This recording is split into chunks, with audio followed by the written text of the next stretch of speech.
Hi, everybody. Thank you so much for joining us today. My name is Kelly Wenzel. I'm the Chief Marketing Officer of Andela. Welcome to our live stream on using applied AI to deliver business value.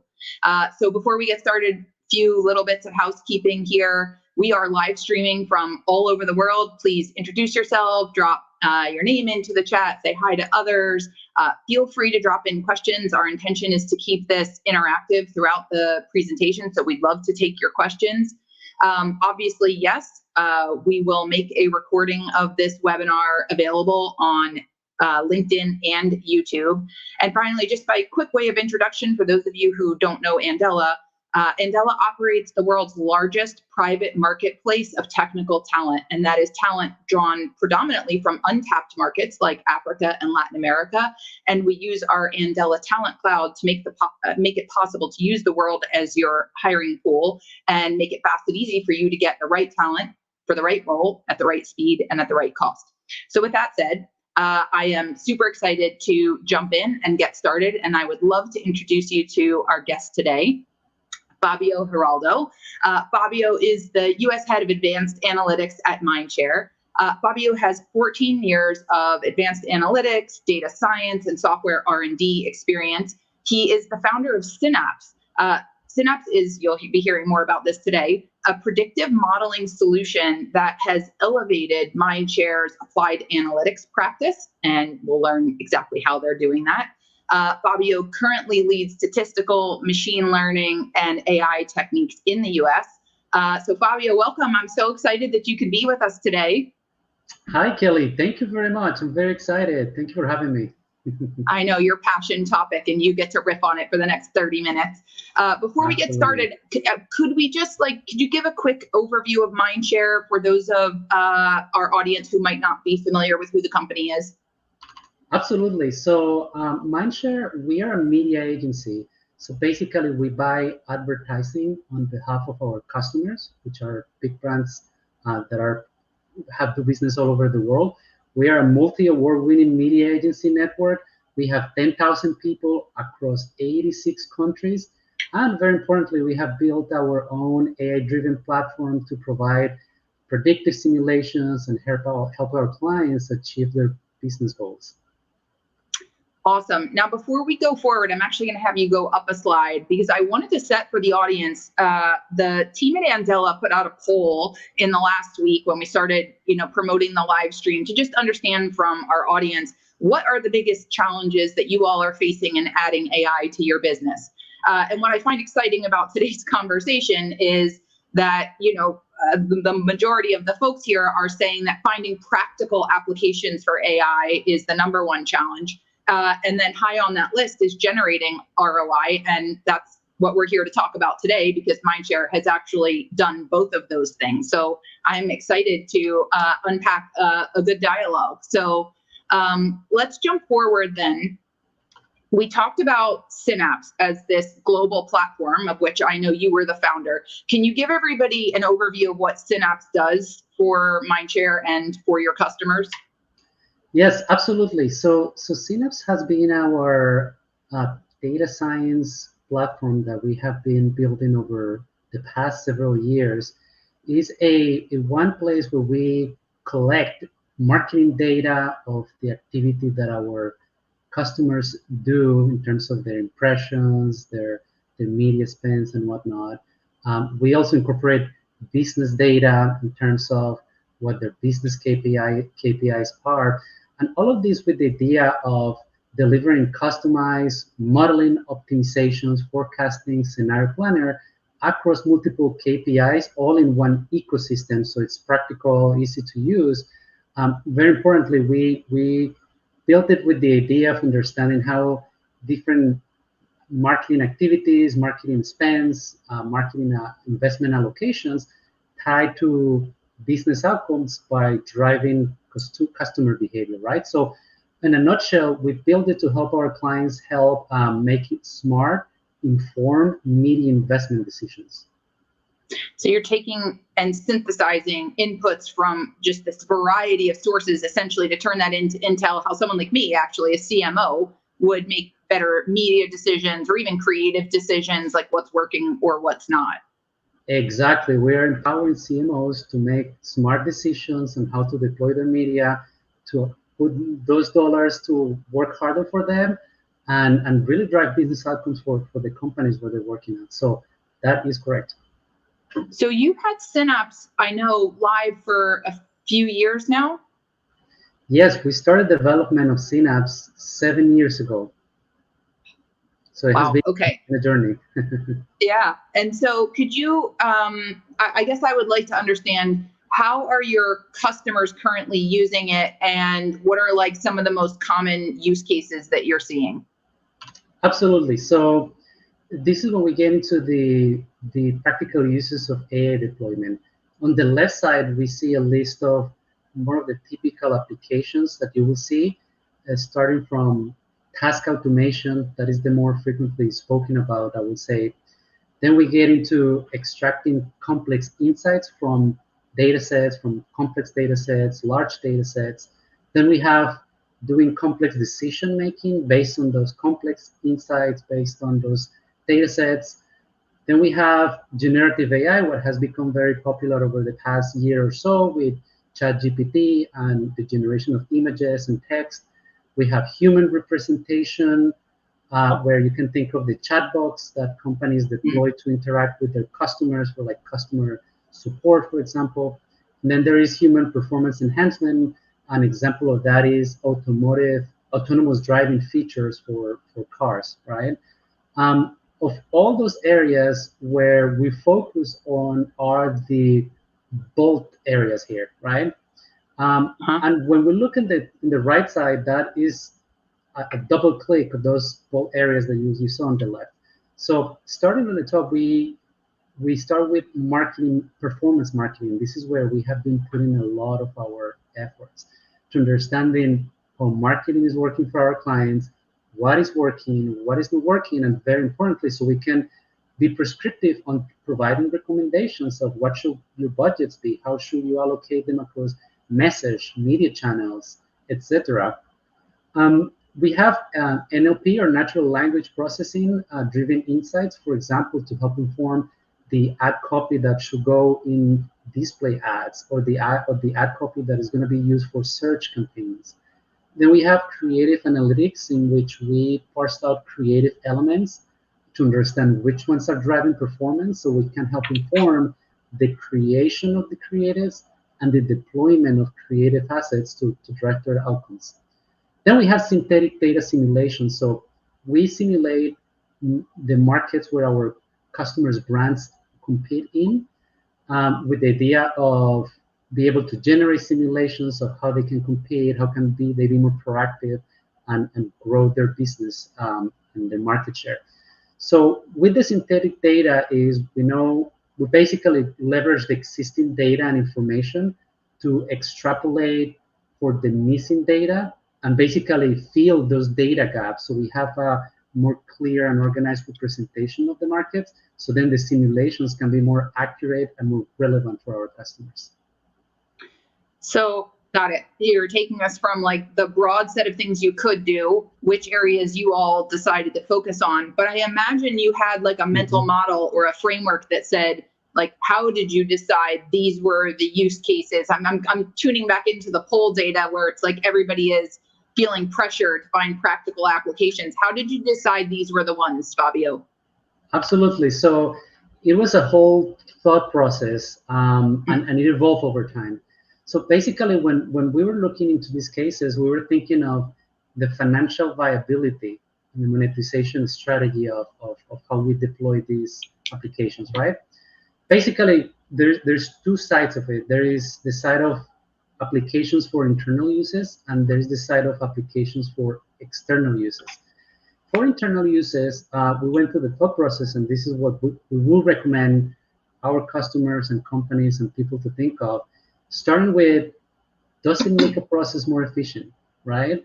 If you're bringing automation with AI, you're going to be able to achieve similar outcomes, but at a more cost-effective way. Another question that I recommend people to think of is, does it improve the quality of a process, right? So is it driving value by making processes better, more effective? last but not least, also an important consideration is you want to make sure the organization is willing to invest to gain results. Investment in the form of people resources, in the form of technology, in the form of data.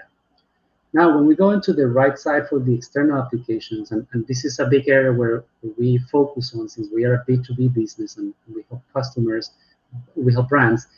So one of the big questions is it a product we can sell to a client?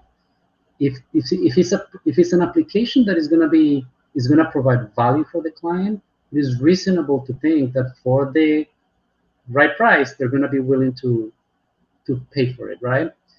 Another consideration that we have to think of is it valuable and differentiated from the publicly available LLMs, right? Something I couldn't just do off the shelf anyway. Exactly. So we want to make sure that if we're going to put effort and investment into these things, they got to provide value that you cannot find easily anywhere else. The other one is last but not least, but also very important is, does it elevate the quality of the process that involve interaction and collaboration with your clients? We work with clients on a regular basis.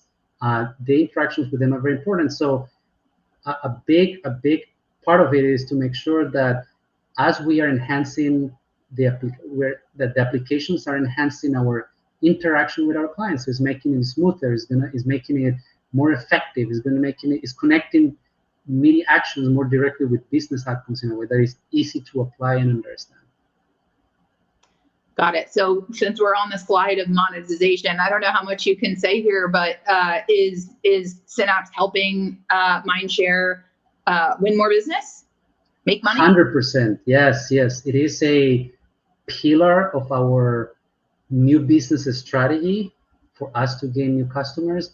It is a pillar for customer retention because the clients see the value that they get working with us and how it helps them achieve their goals, that it makes them think twice when they're considering leaving us, right? Because they know they cannot get what they get from us easily somewhere else. So definitely it's a good monetization strategy because we are delivering value to our customers.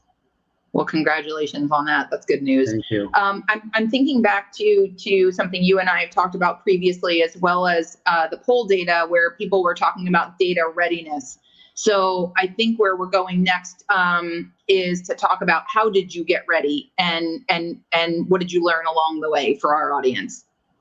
Absolutely. So because we have been through this process, through this journey, one thing that we started realizing also was our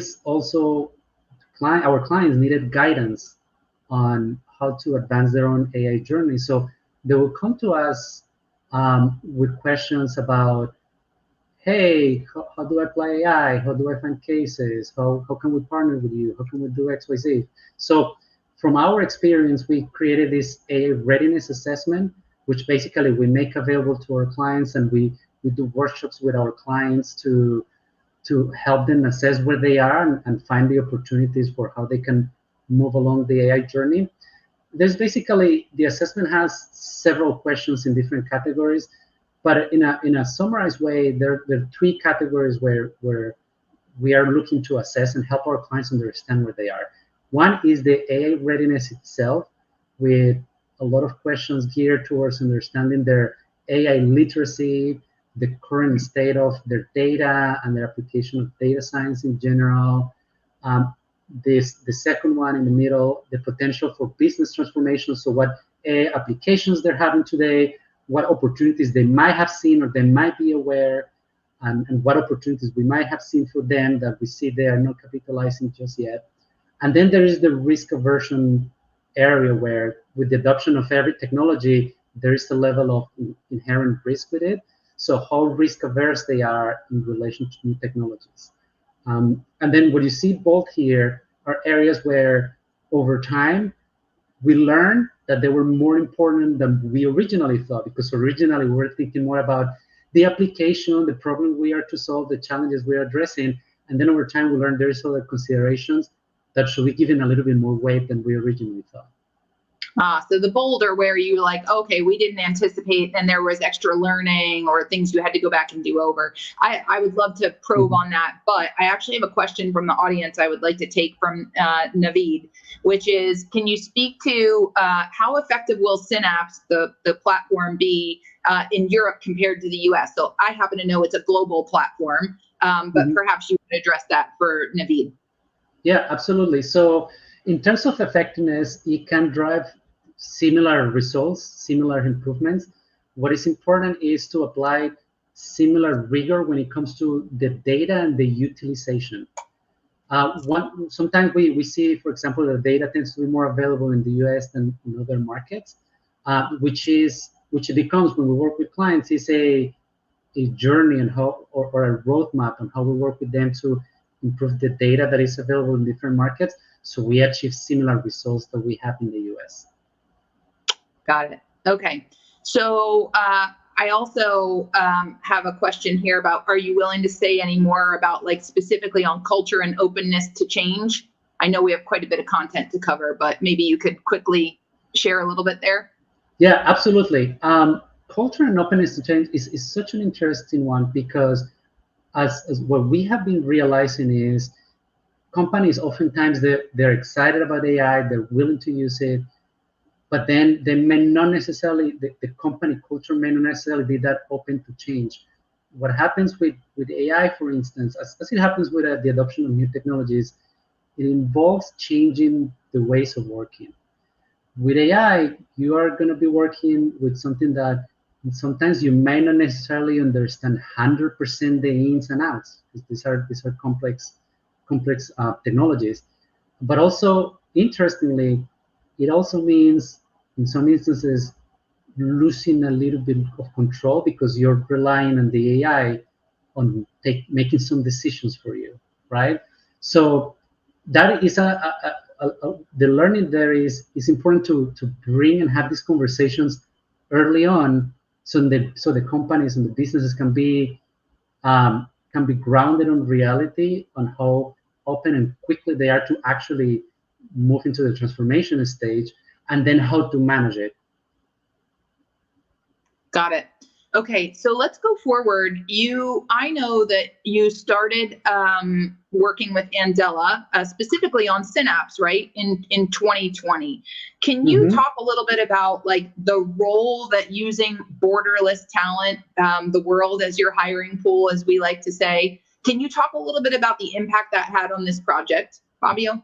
Yeah, absolutely, Kelly, because working with you guys has been very productive for us. In the areas that I talk about, for example, when it comes to finding the practical uses of AI, a desirable condition that we realize it's important to have is be able to fail fast, but also be able to pivot quickly. Because you're doing lots of experimentation, I'm imagining. You're doing a lot of experimentation. You see what is working, what is not, what is providing better results, and for that, borderless talent has helped us, for one, to scale up or down based on the demand that we have for these different applications, but then very importantly, have an agile way for deploying the resources for the areas that we're experimenting in a quickly manner, right? When it comes I'll just add for our audience, this is something we hear a lot, that clients and prospects appreciate, agile in the concept of, you can deploy talent flexibly. You want to hire individuals because you're trying to fill a specific skill gap. Great. You want to hire an entire team. Great. We actually have a webinar with News Corp talking about that approach on a Gen AI project. Or you can actually do it as a managed service and, like, here, give Andela an SOW and we will give you a turnkey deliverable. So that agility seems to also help, because it's like, well, whichever way you want to operate, you have the flexibility to do so. Oh, yes, 100%. When it comes to the financial viability and monetization, there is that desirable condition of, you want to have high speed to value, right? Quickly being able to show the results of what the applications are doing, and also importantly, be able to lower the cost to produce competitive pricing when it's being deployed for customers, right? And working with you guys is very important there because, for one, the ability of hire talent very quickly to get started on these applications very quickly, but very important when it comes to accelerating the business delivery. So when it gets to be delivered for customers, when the application is for customers or B2B, like in our case. Then when we talk about the A readiness, the desirable condition there is being able to have available talent with the necessary skills, right? The necessary skills that are going to allow you to have the building blocks in place in your AI journey, but then also apply it and use it, right? And then with borderless talents, this is an area where it facilitates closing those skill gaps quickly by allowing access to on-demand talent, right, for the required skills. A couple questions. I have one from the audience that I want to take from Asher, which is, are you willing to say, what did your time to hire look like with Andela? So with Andela so typically, for example, when we look at onshore talent, it can take like months for us to be able to start getting qualified talents. But working with you guys is one area that I find quite impressive. You guys are able to come back to us with qualified candidates in a matter of days. Is just extremely fast. So and that definitely has been a differentiator and one of the areas that has enabled us to be pretty agile. I have to imagine too, I mean, with all of the hype, I mean, I know I'm getting pressure on what are you doing? How are you using AI? Demonstrate how nobody in the C-suite wants to be caught asleep at the wheel. You know, everybody wants to have the use cases because there's top-down pressure everywhere on, you know, how am I using it? How am I getting better, faster, smarter with the process? So I imagine, especially the demand for skill sets in this area, in data science, data engineering, you know, business analytics, data analysts, data science, like the demand is incredibly high. Have you found that to be I don't know, particularly challenging, or are you constrained in any way because of that demand for this particular set of skills? Definitely, that is a challenge for sure. There is high demand for this type of skills, and there is not enough supply. And in many instances, we're talking about relatively new technologies, so it's hard to find talent that already has experience in the field, right? So yeah, that's definitely a challenge, and obviously working with you has given us more flexibility and access to more talent that allows us to close those gaps. I appreciate that, Fabio. I'll also tease out, we haven't released it yet, but it's coming soon. We actually conducted a piece of primary research with Forrester Research, and they went out and did both a quant and qual study and inputs to find out what are the value drivers of a borderless talent model. And actually the top two drivers of ROI and a lower TCO, total cost of ownership, are in the right yellow: the speed to hire and the fact that when I can get butts in seats faster, I can accelerate business delivery, and what that is able to do for, you know, driving innovation or accelerating time to market. Those are the two most significant drivers of value that our customers see. Makes a lot of sense to me. We have seen right? You're like, we have yes, seen the same. Yes. Yeah, been there, done that. Exactly. Okay. Awesome. So can we, Fabio, can we take a look ahead at like what's next now for Mindshare and Applied Analytics and your team? Yeah, absolutely. I think there is opportunities that we see coming, and these are opportunities that I will say we encourage our customers to think of, to consider when it comes to their AI journey. One is it's important to have the data ready, be data ready, right? Data governance, having data pipelines ready that you can feed into your AI models, right? Is going to be important. So the AI models are going to be using your information. Also, there is the consideration of retrieval augmented generation for more precise Gen AI applications, right? So this is the ability of basically uh, improve or give your models access to data sets and knowledge databases in addition to the data that they were trained on. So their outputs are going to be more optimized for your purposes, right? There is also the consideration of reinforcement learning from human feedback. So basically, we encourage people to create a feedback loop. So the human users are able to provide feedback to the AI algorithms so they can learn and they can optimize the outputs and be more purposeful and relevant for the human users, right? Also, traditionally, analytics has had a focus on the generation of insights. With AI, there is an opportunity to leverage those insights into activation, into practical uses, right? So this is an opportunity of deploying AI to move the balance from insight to activation. And then I would say, last but not least, leveraging AI is a journey. So it's important to think that getting the building blocks in place is progress towards implementing AI. Awesome. I have a question. I'm not sure I understand the question, but could you share, like, how do you distinguish applied AI when we say applied AI versus Gen AI? Can you distinguish? So Gen AI is an application of apply AI. So when we think about apply AI, is applying AI in general for the purposes that we talk. Gen AI is one particular application of AI that basically produces text or produces an image based on an It's input that we provide. generative. Yeah, Yeah. it's an application of applied AI. Yeah. Awesome. Very good. I appreciate it. Sean, I hope that answered your question.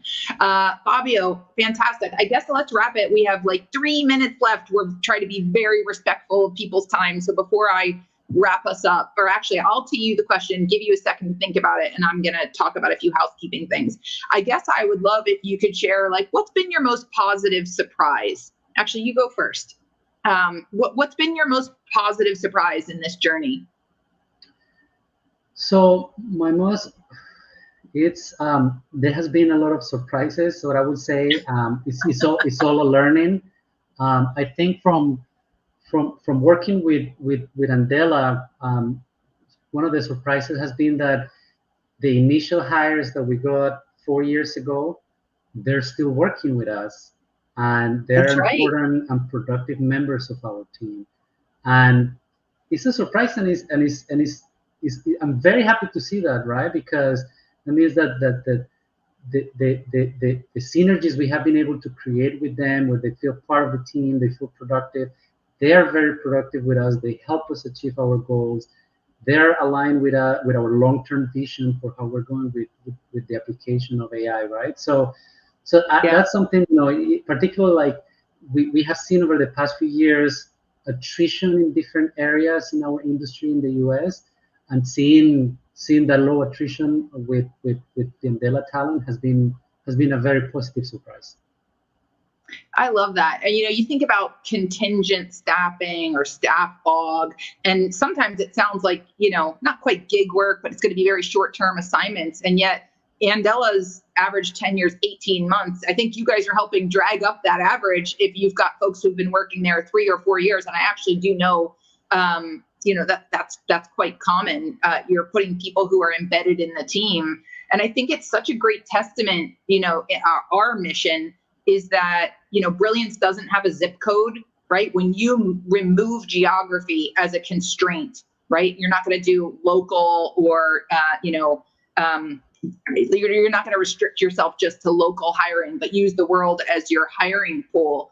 You can go faster. You can close skill gaps quickly. You can get amazing talent who are going to end up and, operate as part of your team and help you accelerate time to benefit.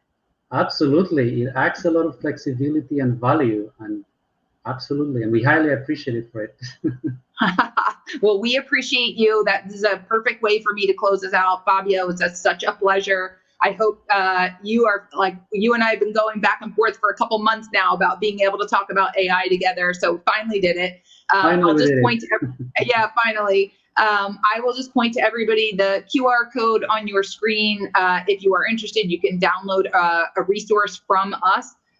It's going to have insight from emerging markets, workforce strategies, anecdotes from leading brands, the Tech Leader's Guide to Getting Started with Gen AI. There are a number of other resources out there on andela.com/resources if you'd like to check that out. Fabio, so much fun to do this with you. I hope the audience had a great time, and check us out next month. We're here every month with a live stream on technical topics that we think will add value and showcase what our customers are doing and solving problems that are meaningful for you. So thanks, everybody. Appreciate your time. Thanks, Fabio. Thank you, everyone. Bye. Thank you, Kelly.